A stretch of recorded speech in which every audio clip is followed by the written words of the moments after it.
Welcome to the Ages of Rock podcast with your hosts, Bill Algie, Dennis Talbot, and Alan Tate. We are three guys who have one thing in common, a love of rock and roll. Our goal is to talk about all things rock. We hope you find this show intriguing, funny, and occasionally highly opinionated. Enjoy! Welcome to the Age of Rock podcast. It's Bill and Dennis and Alan, and we are celebrating episode number 288. Seems like a long freaking time. We're also celebrating Dennis is not playing with his little dick-looking knife. I got it here, right here. If you want, but he might be playing with his little dick, though. No, I did. It was funny. Even you guys after the show, we started talking about that last week, and then I didn't watch the show until probably maybe it was over the weekend. I thought, well, I'm going to watch the show because I hadn't watched one of hers for a while, and I was bored. And we submitted it to Pornhub, but they rejected it. I started watching it, and I'm like going, Lord, it's like, but as I was telling you guys last week, I'm still got the remnants of it, but I had gout really bad last week, and I was just kind of doing it to take my mind off the pain, and I was just kind of playing. But I was sitting there watching, I was like, going, Jesus Christ, I'm playing, I'm twirling it, and then I'm fucking doing this shit. I'm like, good Lord. Look like it was the funniest part. So if you watch it, I apologize. If I texted Alan and said, if that wood explodes, I'm just going to die. Right? It's plastic. It is. It's my cut knife from work. So anyway. I'm just going to die right here. So it occurred to me, since I didn't get to post this episode, I finally got around to posting it on our website, or last week's episode today, which is Monday, the Monday after Thanksgiving. That maybe since we release our show on Thursdays, when the holiday falls on Thursday, maybe we should release it like on Wednesday. Maybe. Well, or the following Monday. I don't know. Well, the thing is the people who listen to the show and who watch it, they get the notification that it's there. And usually by the time I get up and get on Facebook, we've already got 20,000 listens. By like That's 9 or 10 awesome. o'clock, our regulars have already shared the episode. 20,000 people. So. It's amazing. 20,000 of our closest. I'm getting the different stats people. Than you are. Really? You're not. You got to go back to the stats that you like. It's like 40,000, I think. Something. That's right. Oh, is it really? It's 40,000 now. That's amazing, Statistics man. are always massageable. That is true. Definitely. We didn't pay for any of those either, by the way. What is that? Love you long time. Lies, Damn Lies and Statistics. Wasn't that a book or something? Something like that. Anyway. So tonight's show, we are going to, it's the holiday season. Finding guests is a little bit of a challenge. So we're going to which means thrill you all. Looking.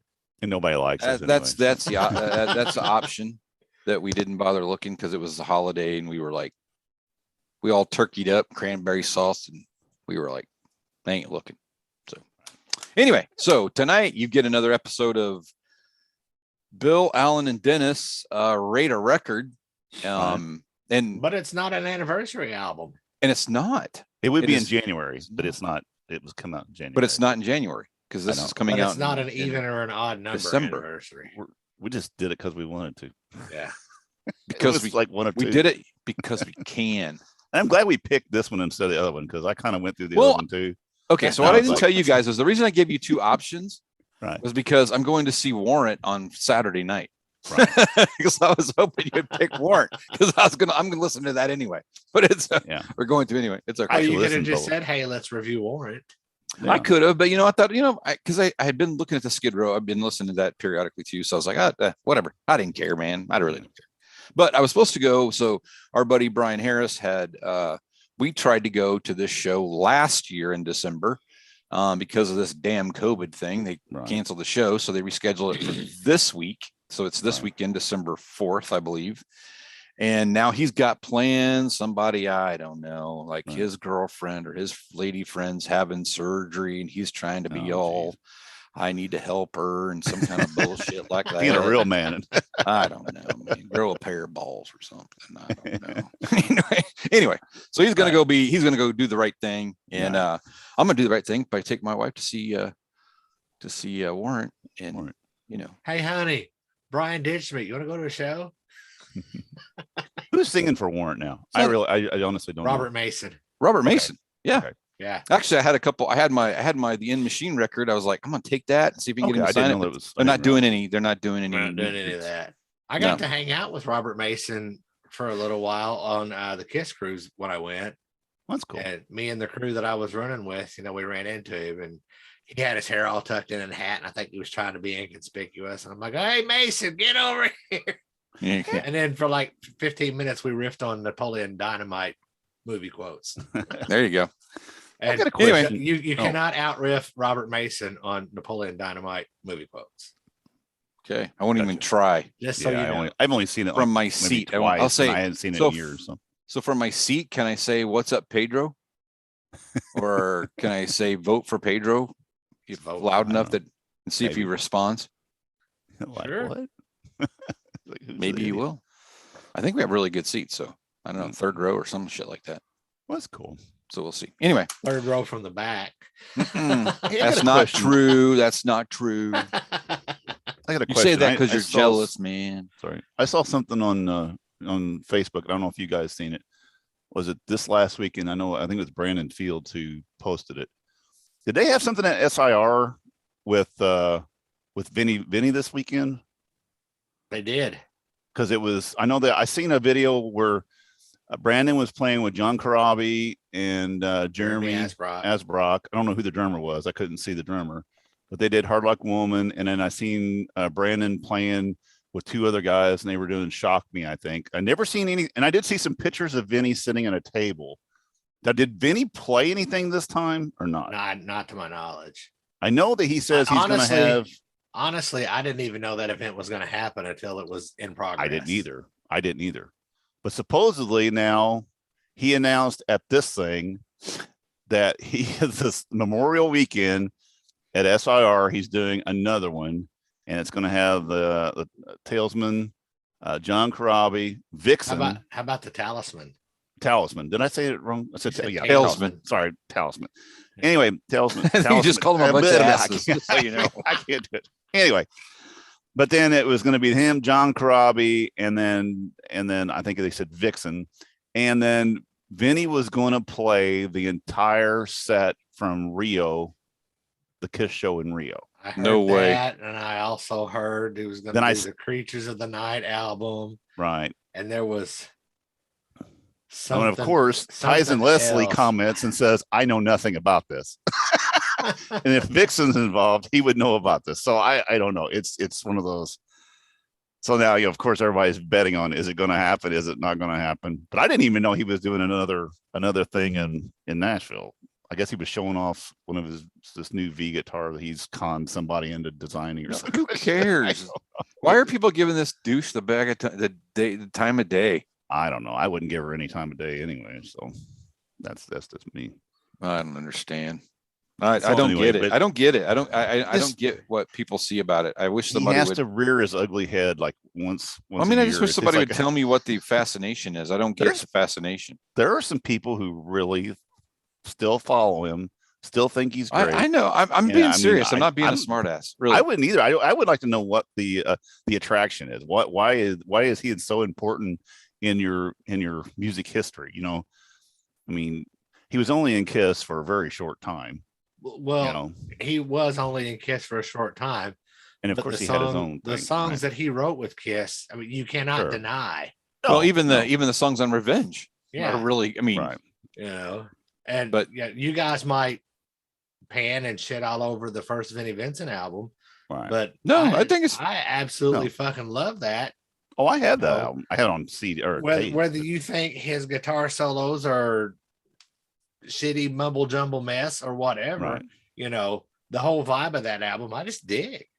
I think it's a good record. I just don't get today with all the stuff that's happened with him. That's what I don't get. I don't get why people treated keep going back to that, and the way he's had all his bad business deals and ripping people off and then hiding out for fucking 25 years or whatever. Now that's all. That's what gets me. And then people are like giving him a pass, and I'm like going, dude, wait a minute, you got to remember all the bullshit So anyway, not giving him Of course. time. Well, but we I all just- tried to give him a pass after the Atlanta Expo. Sure, You know, sure. I mean, well, I won't Yeah. say we were giving him a pass. I would say we were giving him another chance. Yeah, because we were You know. hopeful that it was not going to be what it was. And then, of course, you know, he calls out podcasters by name and says we're a bunch of assholes and everything else. You know, fuck you, Benny. I don't give a fuck. He didn't call us out by name. Don't be. He didn't call us out. No, but he did. He basically podcasters were dirtbags. I mean, he. Well, put us- whatever. he Dude. lumped us into I a don't big pay group. attention to Yeah, I that don't shit. give a Well, But anyway. yeah, he shit on everybody, and the podcasters took him to task for it. Of course, Right. he's going to call us all pieces of shit. Yeah. But anyway, I got I didn't blocked want to from his give him Facebook any. page. Yeah. I'm A lot on the of people page did. today. I joined it today. Get kicked off tomorrow.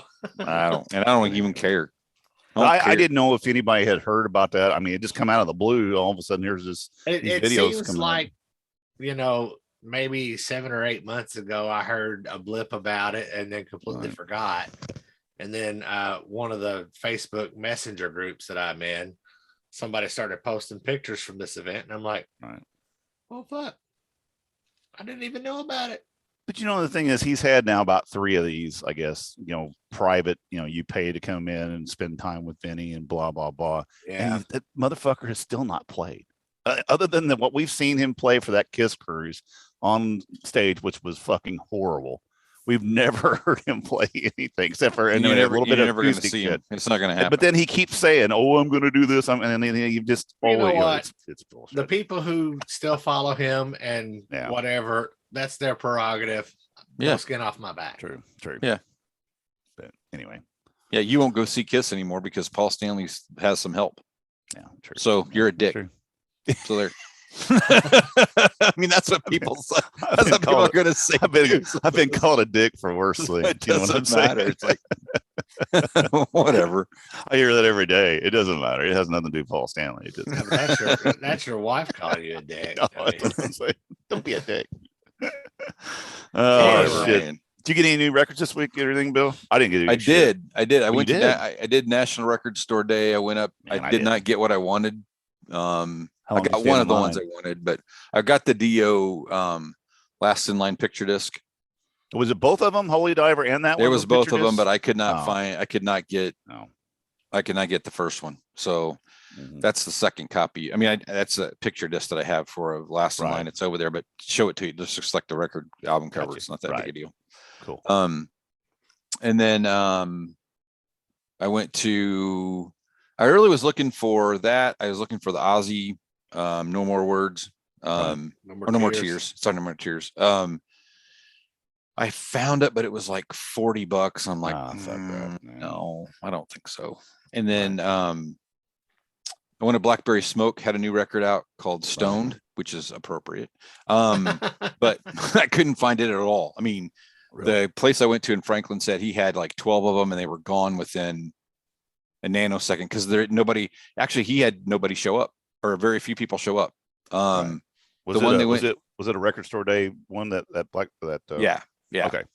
So when I went to that one that he had back in the summer, he had just a line of people waiting to get stuff. And this time, the thing that was really hot was the Aerosmith and that Blackberry Smoke thing. So the Aerosmith one was gone. Like he got as many copies as they'd allotted, and they were gone. What was that? I didn't even know what it was. I don't remember. I didn't. Okay. I'm I sure didn't it's really- a live thing or something, but I Okay. don't remember. I didn't Which really is pay the one attention this without year. Joe Perry on it. Might be. Yeah, I didn't ever. I mean, this time around, I was just really not, because it was the holidays and I've been jacked up with, and I just really, this time I didn't. And I kind of blew through some of the stuff and nothing really hit me in the, in the face. Well, it was I like, eh, there wasn't anything I was like, that you oh needed. my God, I got to go get that. I was just Right. like, and I couldn't figure out, I would have been up there earlier because I was up. I just didn't realize what time he opened because I Gotcha. never could find it on the webpage or anything. So, finally I was like, when I went up there, I'm like, dude, what time did you open? He goes, oh, I opened at 8. I'm like, oh, okay. Okay. Well, I was here at like Thanks, 10. fucker. So yeah, it's all right. Can't believe It's you cool. actually found anything. He's a nice guy. Okay. And I got that. And then I went to a record show yesterday in Indy and got the album that we are going to review tonight, which is Skid Row's. Cool. What'd you pay for it? I paid $40 Okay. for and this is a silver version. Well, here, I'm going to do something I don't. Actually, ever there do. was there were two of them. So this Right. is a silver one. There was a gold one. The gold one was used and was 45. Wow. This one was brand new, steel sealed for 40. And I almost bought this from our friends Ashley and Jerome. Right. And didn't because at the time I was like, I don't know, whatever. And then I listened to it the other day, it was on the list, and I'm like, oh, it's a really good record. So, yeah. I bought this on one of the Ashley and what's her name? Kathy's auctions a while back. So I paid a little, I think I paid almost 60 for it, but I got caught up on a damn, one of these auctions, me and somebody else, trying to, see whose dick's bigger. And basically, you already determined yours is smaller. I paid a lot to say that my dick was small, but anyway, I hadn't opened it yet. This is a supposedly translucent purple. So is it from a replayer on the back? Yes, is what it's replayer Friday That's what music. this is. Yep. It's the same Okay, well, if I've you're never really lucky, it'll be Vinnie Vincent Pink. Well, here's what I'm going to do. I'm going to find out. That'd be kind of cool, though. Here we go. Look, here we go. I'm actually ripping it open. It's got a little tear thing here. It does, yeah. I just threw that plastic thing away. I got news because mine was already in the plastic. So there we go. Ta-da. I'm taking it out. I actually listened to it earlier, but I listened to it on. Well, that's kind of cool. Surprising. It's big and black. Oh no, it is kind of purple. It is purple. It's translucent purple. I'm not going to take it out of the plastic, but anyway. There we go. Kind of cool. It's not really translucent. We can't see through there. That's bullshit. Put it, yeah, you can. You got ripped off, dude. Anyway, got ripped off. Yeah, you can see my hand. Look, I can see his hand through it. I can see the shadow. Genesis. It's a Genesis record now. So anyway, yeah. So anyway, I will listen to this at some point, but I did listen to it on Spotify a while ago. Whenever no extras, no nothing, no extras in there. But anyway, you noticed there wasn't a shuffle button on there when you went on to Spotify. I didn't even look. I didn't even think about that. I should have looked. You can't shuffle on there anymore. No, you can't shuffle albums anymore. Supposedly, Adele fixed it. I think there's still a way you can do it, but you got to look for it. Yeah. Why is that? Because Adele says she doesn't want people to skip through her album. Well, I read an article about that. Adele was just kind of like the cherry on top of the ice cream because I guess a lot of artists have asked for them to take that away because when they make an album in the sequence they do for a reason. Yeah, I can see that. Put Dark Side of the Moon or The Wall or any of those concept albums on shuffle, and they're just weird. Guess what? So I get my phone will shuffle. So the elder would be one that you would not want to shuffle because it's like concept album that goes from bad to worse. No, it's fucking masterpiece. The masterpiece. I was waiting for an elder day. But so anyway, it is now open, so I'll have to listen to it again. I'll have to put it on. That was a little dig for my buddy Sonny Pooney, Pooney, my brother. So anyway, right. You want to talk about it? Sure, why not? All right, let's talk about it. Let's see. Let me give you some wiki stuff. Wiki. All right. Skid Row's debut album by American heavy metal band Skid Row, released on January 24th, 1989. Yes. By Atlantic Records. After being noticed by manager Doc McGee. And guess who was the band that Doc McGee was managing at the time? Anybody want to guess? Bon Jovi. That would be correct. Okay, nope. Sorry. Bon Jovi.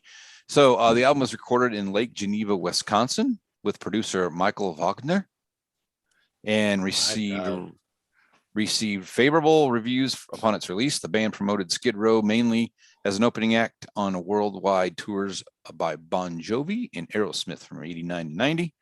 Peaked at number 6 on the Billboard Top 100 and certified 5 times platinum.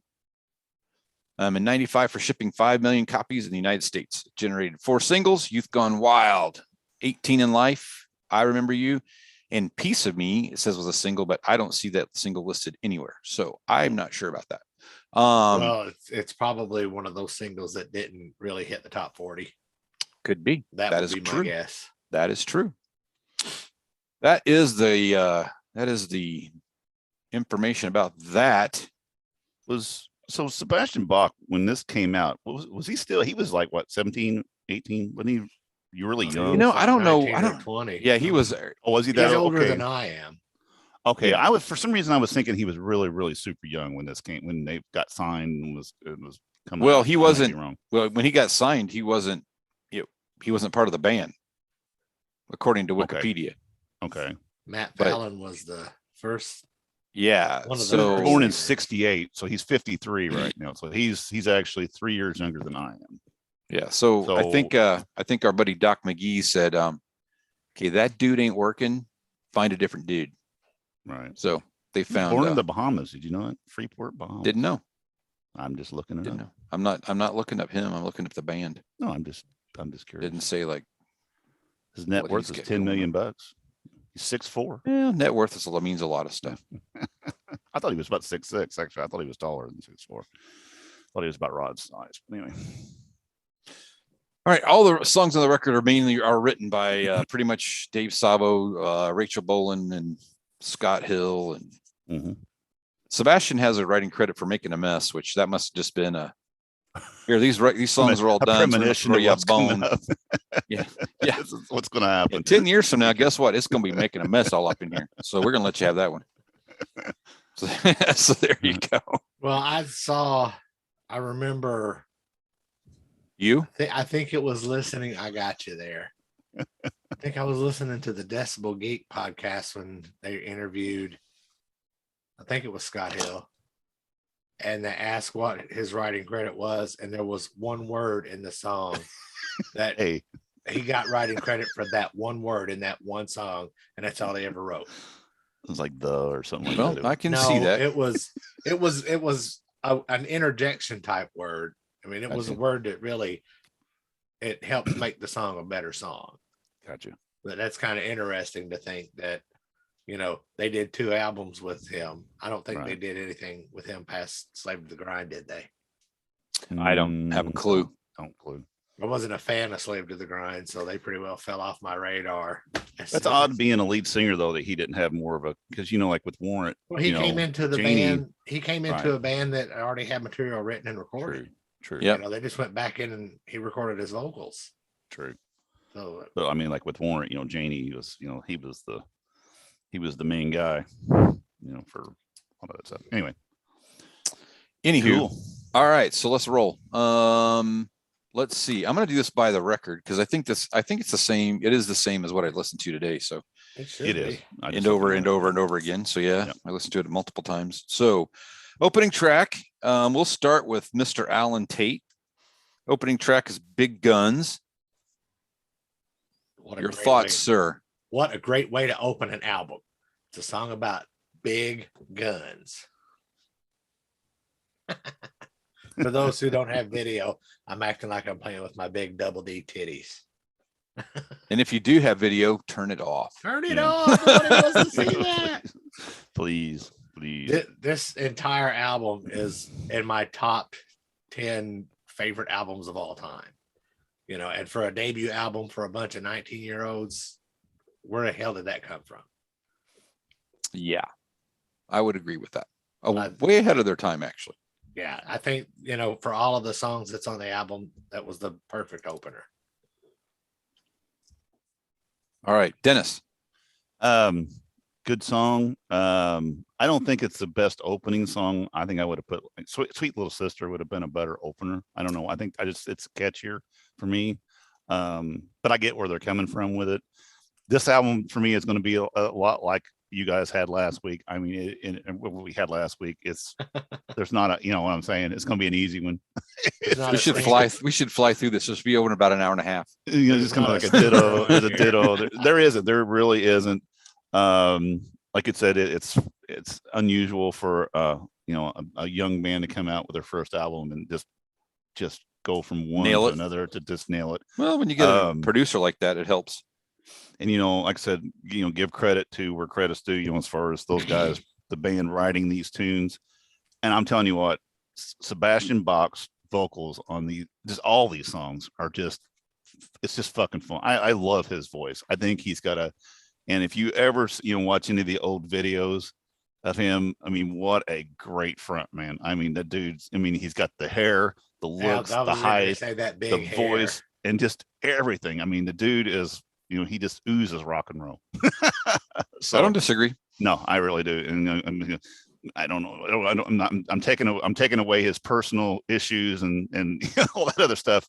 But the package deal you're getting with Sebastian Bach is incredible. And so anyway, but Big Guns, great song. There you go. Yeah, my take on it was similar to yours, Dennis. I was like, it's a very melodic opener, but I didn't think it was the best opener. Agree. So I even wrote, so for when we get to the next record, I'm going to go, look, I would have switched the first two, but that's all opinion, right? So, but the flow's good of the record. I mean, it doesn't matter. It's just a matter of what song grabs you first. So, right. Yeah, going to be an easy trek down this album tonight. So, what do you got, Alan, for number 2? We have Sweet Little Sister. Sweet Little Sister. I used to run around with a bunch of guys when I lived in Colorado, and they did this song, and their drummer's name was Pete, and they always sing the song Pete's Little Sister. It pissed him off. I bet he was happy about that. I bet he was. Wasn't always mad at the second song or the third set every fucking night. Okay, we're going to do that. Great song. Cool. This is another one like last week. How do you quantify this stuff? Yeah. All right. Dennis, what's going on? We got a hairball in there. No, great song. Like I said, I think it would have been a better opener. A lot of words. That's one thing about these songs. If you ever notice about that, I mean, it'd be hard to. Sebastian can put he can put words per minute. I mean, he's putting them fuckers out, and it keeps you interested. I like the way that these songs do. I mean, there's a lot going on, between the music itself, the guitars, the guitar work, and all these songs are really, really good. I mean, I think every one of them have got really great hooks, and that's what makes this album a good album. And it's from '89. It still sounds. I think these songs still sound, still fresh. They don't sound dated. They don't have that 80s sound to them. And well, Dennis, I want to give you a shout out for how well you can pick these songs apart. You talk about the guitar parts and the melodies, and you're like, how many words is in the song? I don't pay attention to that. And it is. Dennis, I mean, now I'm going to go look at the lyrics. I'm like, fuck, how does that dude breathe and sing? I'm telling you, it is a lot of these are like that. I mean, not every one of them, but I know Sweet Little Sisters like that.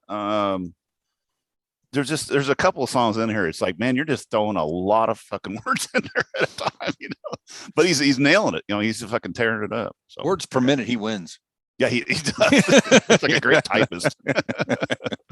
All right, I'm done. Funny. That's funny. All right, so no, we already I already kind of gave my 2 cents on that one, which was flip them. So we're good on that. So the third song is Can't Stand the Heartache. I'm going to have to say that this one would probably be in the bottom of the list of songs on this album. But it's still a great song. There's not a bad song on this album. But I would probably put this one in my bottom 3. Interesting. What do you got, Mr. Dennis? Well, I tell you, Alan, I'm stand right behind you. Same deal. Not a bad song. You were going to say, what the fuck's wrong with you? No, it's not a bad song. We haven't had any of that stuff. We don't have much of that, do we? It's just a little for an album that as hard as this is and everything, it's just a little poppy for me. It's just got a little, I don't know. It doesn't have the balls of some of these other songs in here. It's a nice written song. It's got a great hook to it, but it just kind of, I don't know. It's got a little bit of a little pop to it. So not my favorite. You can read that. It says typicals 80 metal. Yeah. So yeah, there's nothing special about it. I was like, yeah, sounds like an 80s metal song. Didn't sound like anything, nothing that's going to stop the world or anything. Just typical 80s metal song. Not a bad song, but just pretty typical. All right. Alan, back to you. Piece of Me. That bass riff opening that song. Fuck yes. Yep. I mean, that bass makes that song for me. Yep. Actually, yeah. That's all I got to say did about you, that. Do you want me to? Did you take a picture of these notes? I might have had a conversation with Lisa. No, I actually started to write notes like I did last week, and I'm like got through the first song, and I'm like, really? I said I love it, but and I just like, oh, you know what? I'm just gonna listen to it because I'm gonna have about the same reaction for every song.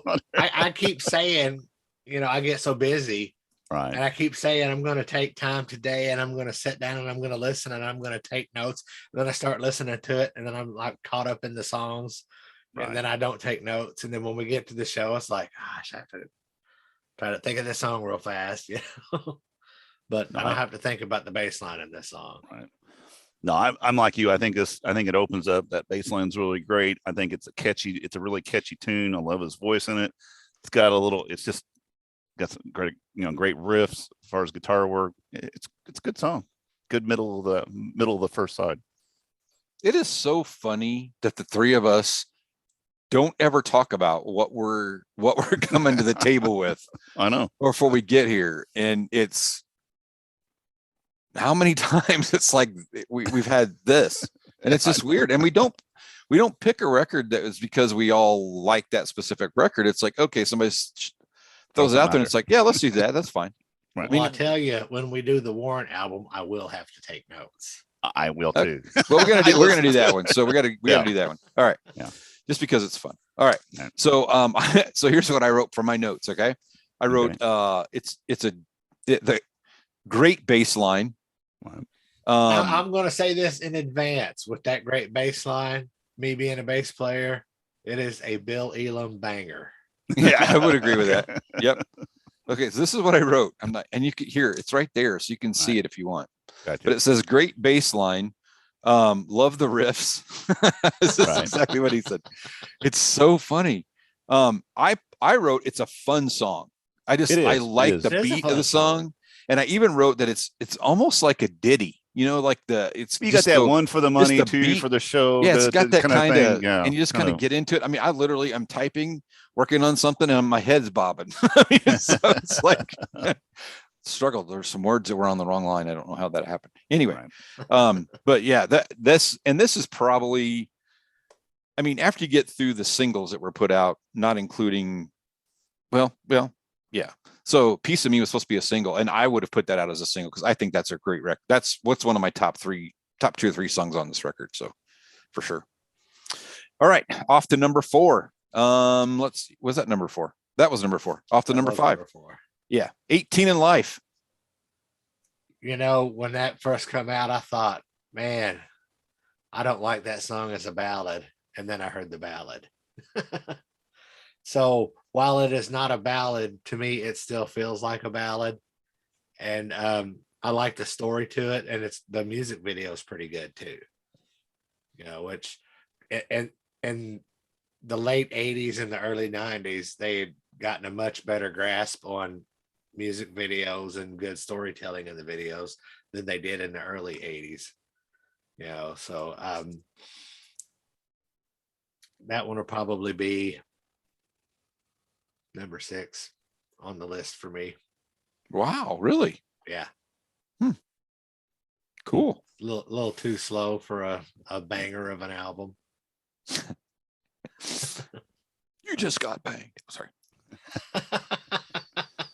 All right. So there are two slow songs on this album. One is definitely a ballad. I'm like you, Alan. You really can't call this a ballad. It's not really a ballad. It's just a slower rock tune. Of the two, I don't like this one as much as I do like the ballad.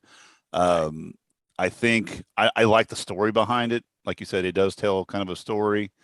This vocal is fucking awesome on this. I mean, it's just really, really strong. But between the two songs being the 2 slow songs of the album, this is not my favorite of the 2. But like I said, it's not an actual ballad. It's just a slow song. It's a good song, and it kind of breaks up the first side too. It's just, it kind of brings you down just a little bit, kind of slows that. We've talked about this every time. I think it's a decent ender for side 1. Yeah, it's getting there. Yeah, I'd say it kind of brings everything down and focus, a little bit. And so, yeah. Mr. Bill. Well, so for me, until today, it's kind of funny you guys talk about it being a ballad. I thought it was because I listened to it, but I'm not. I am like I put music on, I listen to it. If I like the music, I like the music. I don't sit and look and decipher and tear it apart and go, those are great vocals. I don't like the fifth beat he missed. I just listen and enjoy it. And I go, that's garbage. I mean, one of those two things, right? So really, so today I stopped. I'm listening to it. I'm really listening to it. And I'm like, I gotta look at the lyrics. I looked at the lyrics. I was like, no, that's not a ballad at all. It's not a happy ballad, that's for sure. Well, it's not a happy ballad at all. It's a But sad song, I kept thinking, I kept thinking that it was about this couple and he ends up having to go to jail and kind of thing. And as I'm reading it, I'm like, no, dude, that's not it at all, you freaking moron. So anyway, it was interesting to read the lyrics, but absolutely the vocals are killer. I still like the tune. I think it's a great song. It's really a song about life gone wrong, man, and off the rails. And I think it's a good song. So good. I do like it. It was interesting though that they released off this record, of the 3 singles that were released, 2 of them were ballad-ish. Sure. One slow song, one ballad, and then in 1989, that was pretty well the peak. Sure. You gotta have a ballad. You gotta have a ballad. At least one, for sure. At least one. Yeah. There's a battle of the ballads. Yep. All right, to finish up side 1. That'd be a good show theme. Battle of the Ballads. Battle of the Ballads. Ooh. There you go. Write that down. I'm writing it down. Battle of the Ballads. I'm going to be sick that day, so you'll have to do the show without me. No. Well, if you're really sick that day, we're all going to go, no. You're going to be calling us going, I've got COVID, I can't breathe. Would the Ballad of Dwight Fry count in that? Is that actually a ballad? I don't think that's it has ballad in the name. I love that song too. I think we're gonna have to pick ballads between years. Like It's gonna have to be like, otherwise I'm sure that we can find the Rolling Stone, power ballads, rock power ballads or whatever. And then we can shit on them for the first hour. Well, first of all, it's Rolling Stone. That's what I meant. That was a given. Their list always suck balls. I don't know where they ever became to the point where that was like the go-to thing. That I don't know. But it was, man. I used to subscribe to it back when I was young, and we actually had our high school had a subscription to it, so we get them in the library, and I'd sit there and read them, and I'm like going, there's nothing about Kiss or anybody cool in this whole fucking newspaper, because it's like a big newspaper or like a big, and it's like there's nothing in here that's pertinent. There's nothing that I like. It's just a bunch of fucking shit. It's like, how do these people fucking? I love Joe Cocker. I was like, what? I don't even know who the hell that is. He's a flute dude.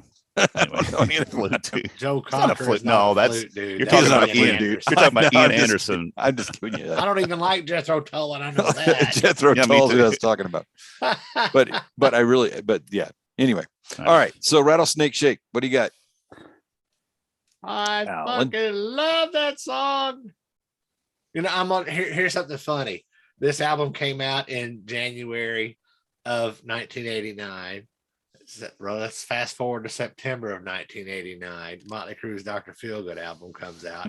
I'm stationed in Germany, so I go to the BX when they finally get it, and I get my copy, and I'm like, oh my God, Motley Crue did Rattlesnake Shake. I can't wait to hear how they did it.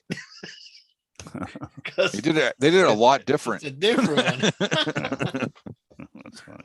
But on the plus side, when I do my same song, different, same name, different song show, I can play those together. Yeah, there you go. But yeah, cool. That is a great song. It's high in my list on that album.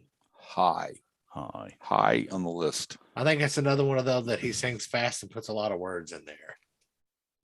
I think you're right. Yeah, I think it's it's good way to end side 1. Just a great song. Like I said, it's just one of those ditto things. Ain't much I can add to it. Great tune, great vocals, great guitar. They got a lot of ping. I know you're gonna call it a ping or a squeal. A lot of guitar. It's kind of harmonics. There you go. A lot of that going on in this whole album, but just cool. They must have had Zach Wilde in the band. That's what I was thinking. Cool. The note I wrote down for that was, this is not the Motley Crue version. That's what I wrote down. That's funny. That is funny. It's a good version, but it wasn't the Motley Crue version, which was, it doesn't matter, but I just thought that was kind of funny. All right. So that's the end of side one, but it's great ender for side one. It keeps you going, keeps you engaged for sure. So side two starts with Youth Gone Wild. Youth Gone Wild could have opened either side of the album, and I think it would have been good. One funny thing about that, my band, when I was in Germany, we did Youth Gone Wild, and it had to be our show closer because our singer would get a migraine when he was done singing that song. Oh, wow. Yeah. That's how good a song that was. It made our singer sick. There you go. I'm so damn good. I'm sick. Yeah, it's a good opener for side two. Like I said, it could have been side one opener. The song is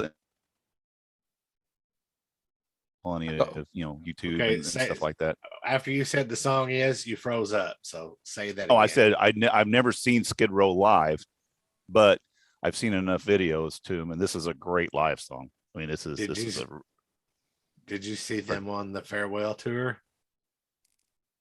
Farewell tour. They were one of the opener. It was Skid Row, Ted Nugent, and Kiss. No. I don't think I've seen Skid Row, or did I see him now? God damn it. Well, when they did that, Johnny Solinger was their lead singer. Yeah, it wasn't Sebastian. I'll say I've never seen Sebastian. I don't know. Now that you say that, I think I might have seen that.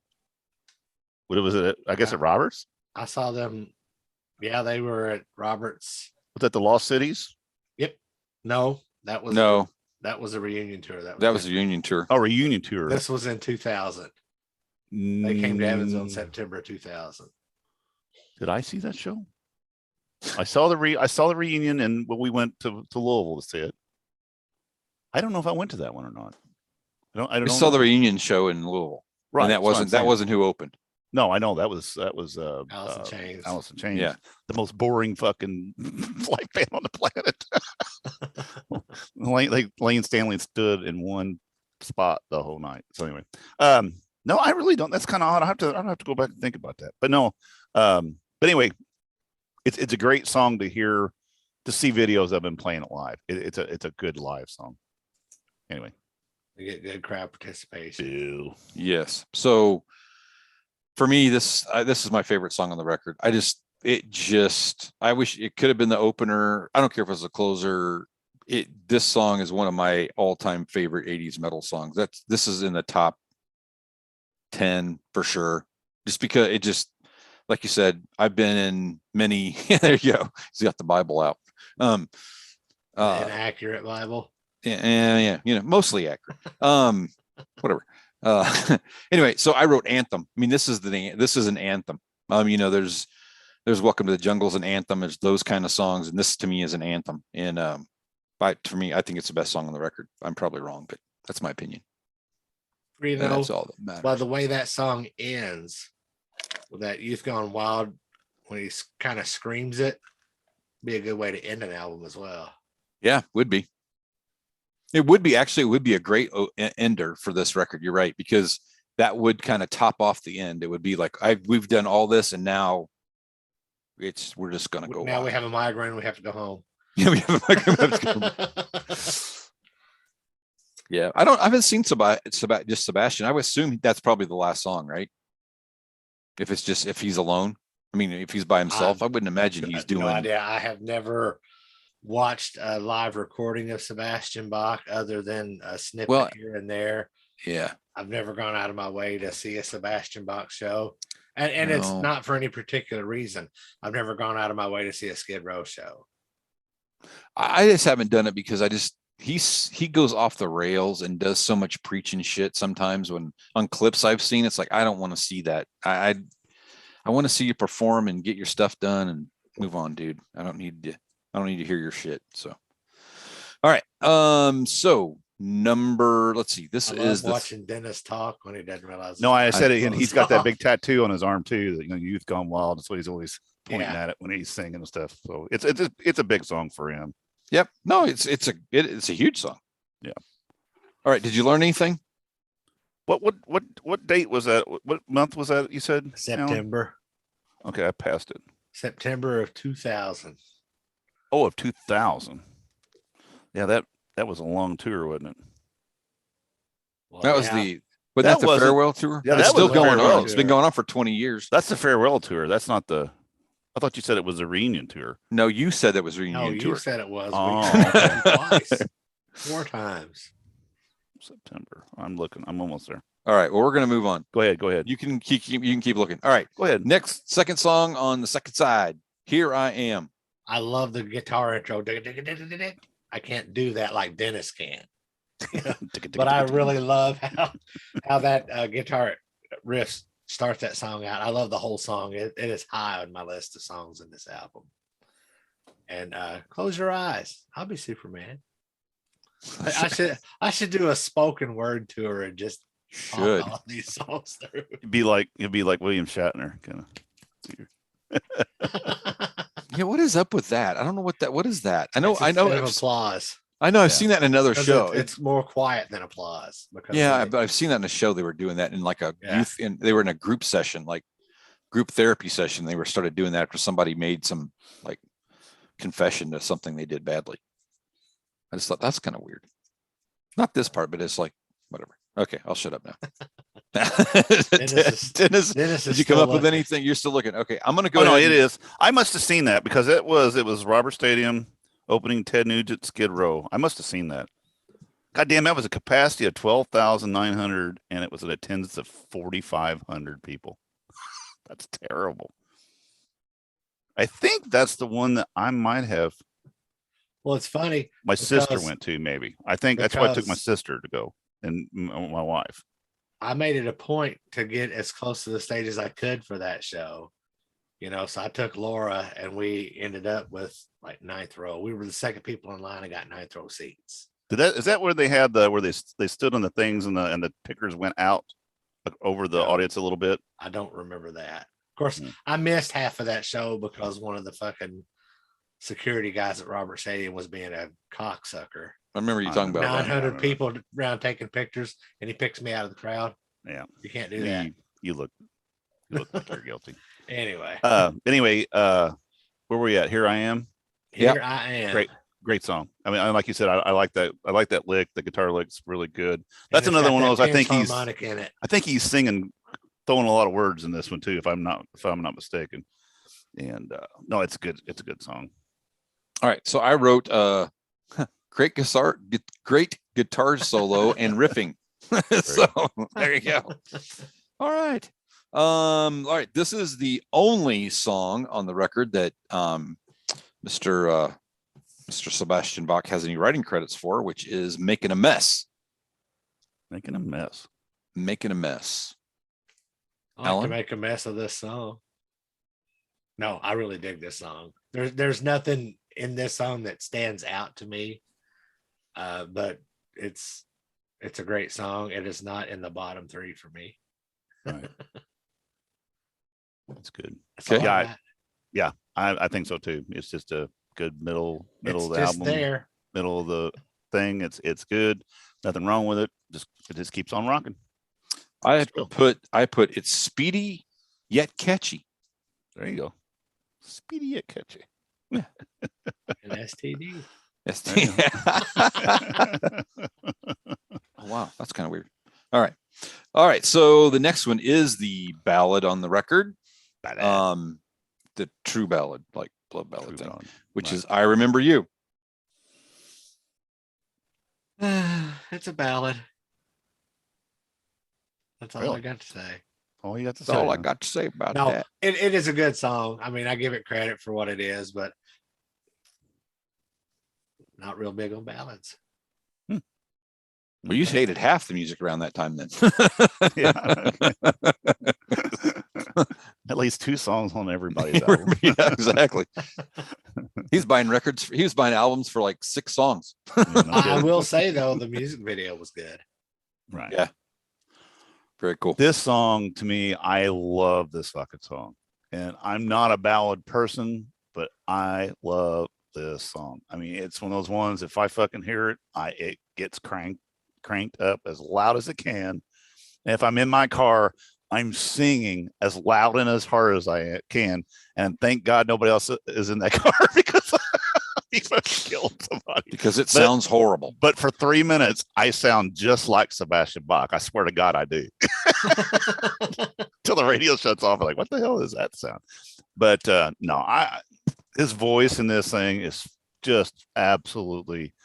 I mean, it gives me a chill sometimes. I really, really, really like this song. I think it's probably one of the ballads in that time and era.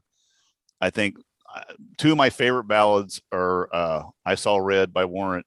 That's a great song. And this song. I think these two songs are just fan-fucking-tastic. You know, I mean, while we're talking about this song, I would like to have been a fly on the wall in the recording studio to see how many takes it took to nail that song. Oh, I bet you it wasn't one off. I'll guarantee that was a hard song to sing. Oh yeah, he's just. I mean, you can tell he is. You know, they're like, can you give it just a little more? You know, just kind of. I mean, it's gut wrenching. I mean, he's putting everything into it. And Sebastian has got a fantastic voice. I don't care. I know there's people that have said other shit about him. One of our ex guests, made a comment about him at one time. But anyway. Yeah. Well. Now I think Sebastian. I mean, he's got his demons and he's got his attitude. But the dude. I mean, the proof is in the recording. And that's a phenomenal vocal. So yeah, Phenomenal. No, I do like. I could almost say this is probably one of my favorite songs on that whole album. To be honest, I really like this song a lot. Okay, I just wrote probably my favorite power ballad of all the power ballads. Well, I agree with you. That's to your point. You just sums it up. It is. It'd be interesting to hear that. It'd be interesting to hear this with just his voice isolated vocal. I would love. Well, that would be great. That would be cool. That would be because it's just amazing. It's just amazing to think that somebody can do that song and then they do "Piece of Me." It's just they're just opposite ends of the spectrum, and just it's incredible. So I'll do like Monkey Business and then come in to sing. Yeah, do song. Monkey Business. Yeah. And then fucking just all of a sudden you're just tearing it up. It's crazy. I agree. Yeah. All right. Last song on the record, Midnight / Tornado. This is one of my favorite songs on this album. I think it's a great way that they ended it. The two songs together. I don't know how they came up and got those two songs together. Maybe they had, you got like a minute and a half left on this record. We got to get the Van Halen 33 minutes in. Put some stuff on there. And it's kind of odd too. It's not really, it's just kind of an odd ending, but it works. But that's what I like about that ending. It's odd, but it's just a weird little jam. There's a Chicago, one of the Chicago songs. It's kind of like one of their more ballady songs. And then it ends with, because they didn't have any horns.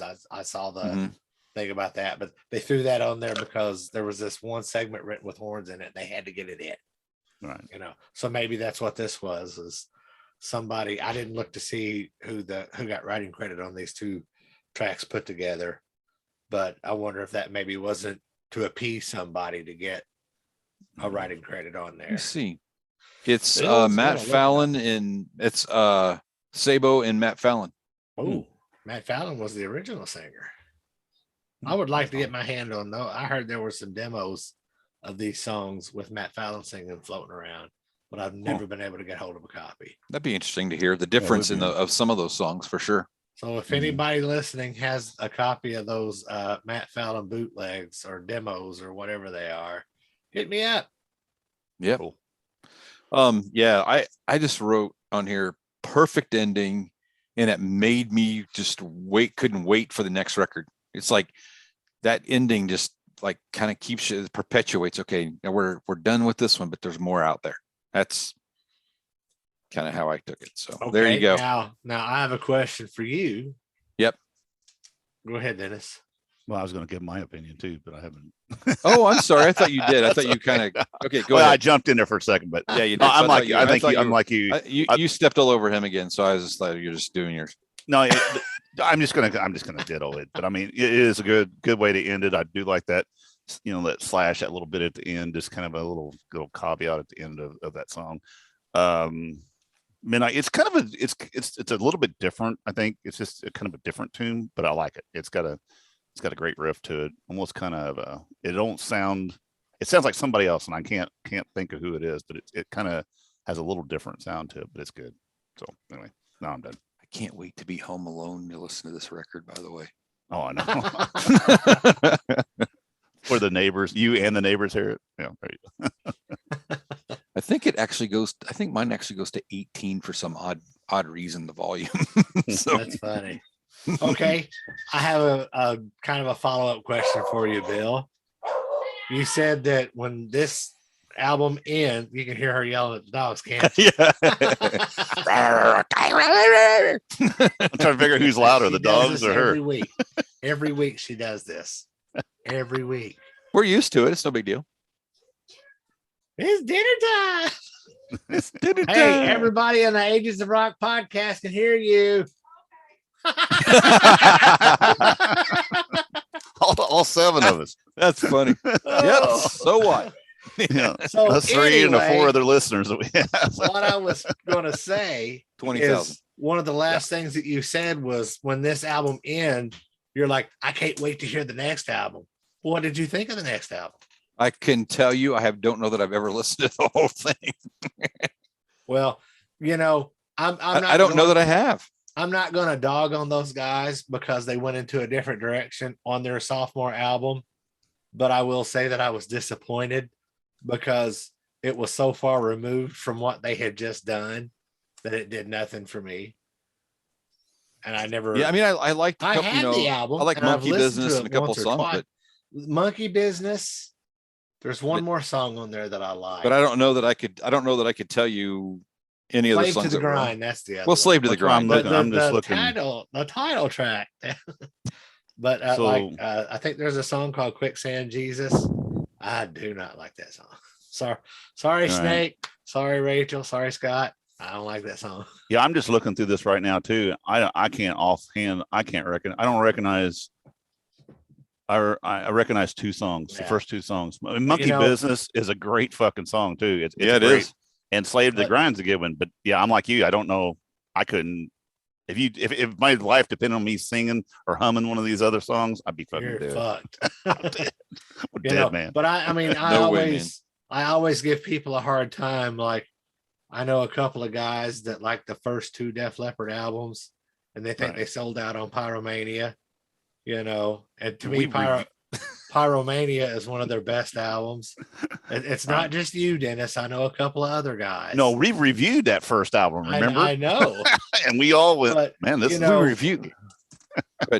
Go ahead. we Alan. reviewed On Through the Night. Yeah. But it's funny to hear me bitch at people for panning an album because they went a different direction, and here I am panning the Skid Row album. Yes, I know I sound like a hypocrite. We're all a hypocrite. Yeah, we know you are. It's okay. So, are we going to call this done? I think we're putting a fork in this bad boy. It is Putting a done. Fork. but It. it's a good it's a good album. It is a good album. That was great enjoyable to listen to, and I just ripped my cover, the plastic cover off this record. So Son I of have to a put another one on. bitch. Oh well, no big deal. All right. You people know what to do. Visit agesofrock.com. Check out our social media and past episodes. And until next time, peace out.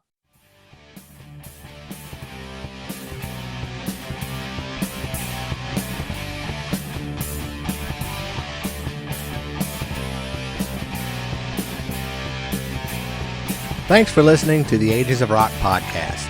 If you haven't done so already, be sure to subscribe to our YouTube channel, like us on Facebook, and most importantly, tell all your friends.